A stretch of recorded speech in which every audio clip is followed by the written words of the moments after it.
A disappearance is a strange thing. The thought of someone or something just vanishing and never being seen again is hard to comprehend, and unfortunately it's fairly common. Hundreds of thousands of people are reported missing each year, and although thankfully most of them are found, some are not.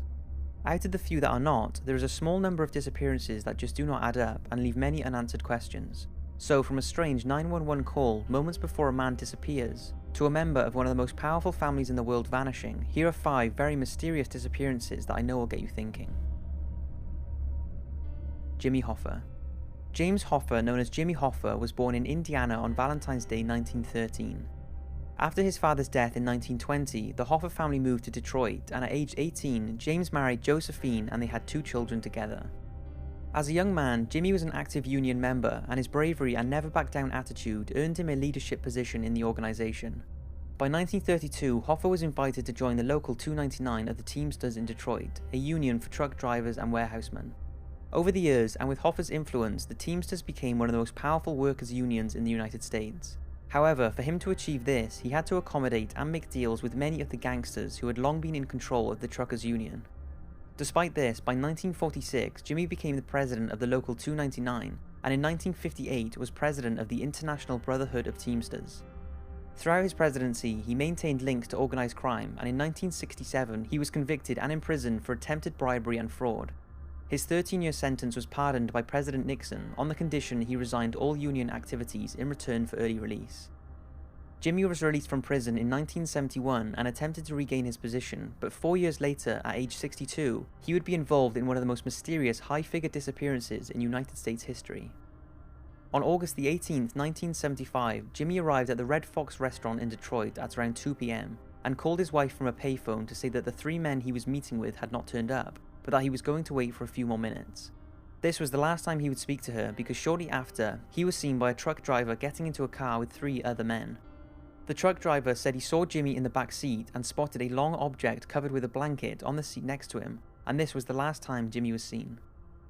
It's unsure who the 3 men he was meeting with were, but it's thought it was a Detroit Labour leader, a local mobster, and a well-known figure in Teamster politics.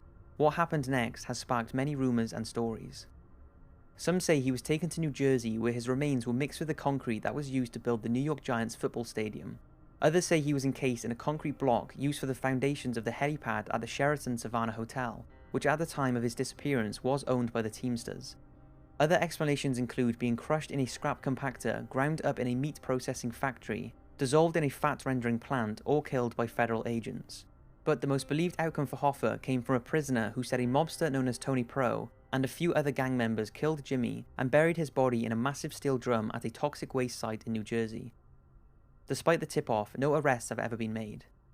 Whatever happened to Jimmy Hoffa is unknown, but it seems safe to say that he is no longer alive and was officially declared dead in 1982, although the investigation is still ongoing and his family are still pushing the authority to find out what happened and who is responsible. Michael Rockefeller. We have all heard of the Rockefeller family, one of the richest and most powerful families in the world, but you may not know that one family member disappeared and is thought to have been eaten by a tribe. Michael Rockefeller was born on the 18th of May 1938 and was the 5th child of American Vice President Nelson Aldrich Rockefeller. Michael attended school in New York before completing a university course at Harvard, and after a brief career in the US Army, he joined an exhibition to study the Dani tribe in New Guinea to film a documentary called Dead Birds. It was whilst on this trip that he became interested in the Asmat tribe. Michael became so fascinated with the tribe that he returned to the area to study them and collect artwork. This time, on November the 17th, 1961, he travelled with Dutch anthropologist René Swassing, and they were accompanied by 2 local men. The 4 were travelling in a 40-foot dugout canoe, but found themselves stranded and adrift when the boat overturned. The 2 guides swam to get help, but when they did not return, Rockefeller decided to try and swim the 12-mile distance ashore himself, telling René he was confident he could make it. This was the last time René seen him. René was rescued the next day, but despite an extensive search, Rockefeller's body was never found. He was declared officially dead in 1964, 3 years after his disappearance. However, the years that followed speculated that something very different had happened and that Michael had not drowned. Journalist Carl Hoffman said that during visits to the area, he heard many stories that Rockefeller almost managed to make it to the shoreline, but was met by around 50 native men who initially thought he was a crocodile. When they realised it was Mike, a man who had visited their village on previous expeditions, the tribesmen quickly surrounded and killed him. He was then pulled onto the canoe and after reaching the shoreline, dragged through the mud and beheaded. His body was then butchered and his head was cooked. Once cooked, his brain was made into a separate dish mixed with leaves and sago, and the remains of his skull were wrapped in banana leaves and taken back to their village as a trophy. In Hoffman's book, Savage Harvest, the way the Asmat tribe live is explained, and also an American artist spoke to the tribe, and they described finding and eating Michael, although the Rockefeller family have never accepted this explanation and believe that he drowned. Another theory is that Michael decided to live with the tribe. This came about when a photograph emerged that was allegedly taken in 1969, 8 years after Rockefeller's disappearance. It shows a white tribesman paddling a canoe with naked Asmat warriors, and it's thought that it could be Michael. It's definitely a nicer explanation than being eaten by cannibals, but there is still no solid proof of what happened to him. Claudia Lawrence. The disappearance of Claudia Lawrence is one of the most mysterious ongoing disappearances the UK has ever seen. It started on the afternoon of March 18, 2009, when University of York chef Claudia Lawrence finished her shift and returned home. That evening, she spoke to her parents on the phone and made arrangements for Mother's Day, and also sent a few text messages to friends before disappearing without a trace. Claudia was reported missing the next day when she failed to turn up for work, and police searched her house but found nothing unusual. In the weeks and months following her disappearance, it seemed that Claudia had several alleged relationships with a variety of men. Although this seemed harmless, it's thought that the men she was involved with, some of which lived in Cyprus, could be responsible for her disappearance. Not long after, some CCTV footage was released that shows a man walking near the back of Claudia's home on the day she disappeared. The person goes out of view, then reappears a few minutes later, with what police believe is something over their shoulder. They then stop when someone walks past and then carry on walking. It's eerie knowing that this person could have something to do with Claudia's disappearance. In 2013, the UK's Major Crime Unit reassessed the case, and it was discovered that her mobile phone had been internationally turned off at around midday the day after she disappeared. 4 men were arrested on suspicion of murder, but all charges were dropped with a lack of cooperation from witnesses and a lack of evidence. So where is Claudia? After 7 years, she is officially presumed dead, but her family refuse to believe this and strongly believe someone knows something and hope that the mystery will be solved.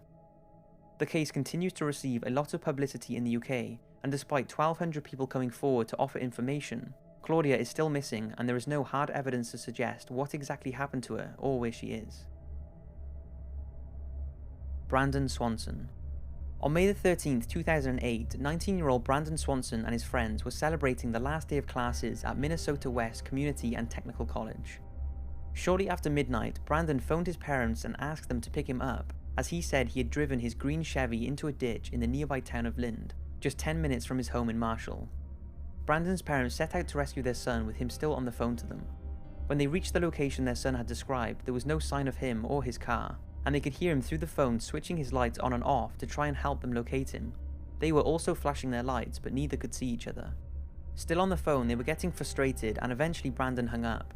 A few moments later, his mother called him back and Brandon said he was walking to a friend's house. After dropping Brandon's mother home, his father headed back out as Brandon directed his father to a nightclub car park in Lind. Then all of a sudden, Brandon cursed and the phone went dead.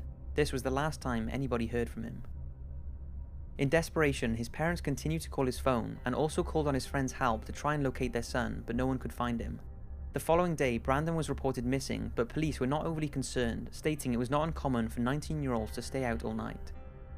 When Brandon failed to return home, further investigations showed that he was nowhere near Lind when he called his parents. In fact, his phone records show he was over 20 miles away in Minnesota.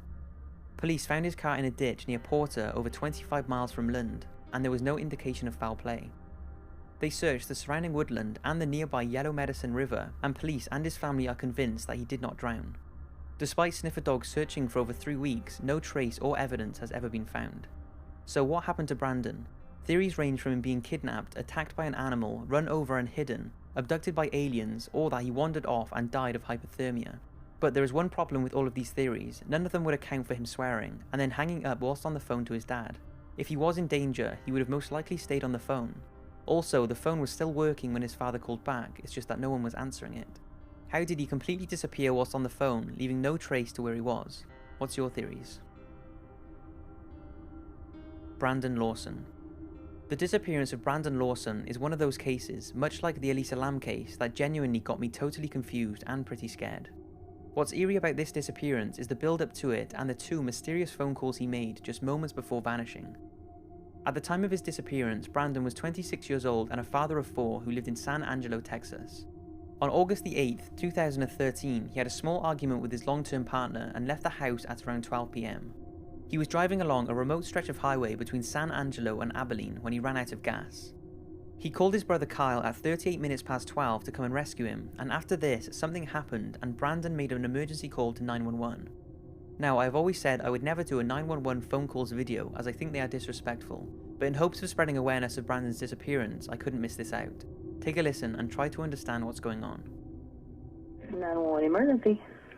Yes, I'm in the middle of the field. We're just pushing some guys over. Right here going towards Abilene on both sides. My truck ran out of gas. There's one car here and got chased to the woods. Please hurry. Okay, now run that by me. I'm not talking to him. I actually ran into him. Ah, you ran into him. Okay. Got the first guy. Do you need an ambulance? Yeah, no, I need the cops. Okay. Is anybody hurt? Hello? Hello? Hello? Shortly after this call at 10 past 1, Brandon's brother made it to his vehicle, but there were no signs of him and his phone and keys were not in the truck. The police also arrived as they had received a call from a passing truck that a man's car was parked dangerously on the stretch of road, which of course was Brandon's. Not long after Kyle and the police had arrived at Brandon's truck, Kyle had a call from Brandon. Although the signal was very weak, Kyle said Brandon was saying he was in a field and was bleeding. Due to an outstanding warrant that Brandon was going to sort out, Kyle thought that Brandon was hiding in the woodland from the police officer, so did not report the call to the officer there and then. At this point, Kyle and the officer had no idea about Brandon's 911 call, otherwise Kyle said he would have told the officer and questioned Brandon about what was going on. After this call, Brandon was never heard of again. We know that Brandon's phone was on until 3:30 in the morning because his brother kept calling it in hopes he would answer. We also know that there was a ping from his phone at 19 minutes past 1 that was located 4 miles away from his truck. What Brandon was doing 4 miles away in such a short amount of time adds to the mystery. His brother and father believe that he stumbled across people as they think there is a second voice in the 911 call.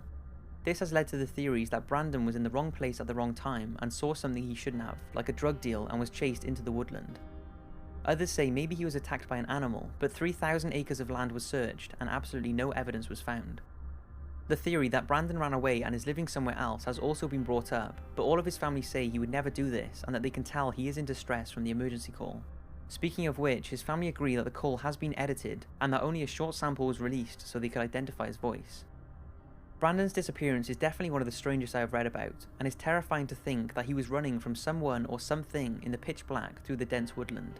I just hope the mystery will one day be solved for Brandon's family.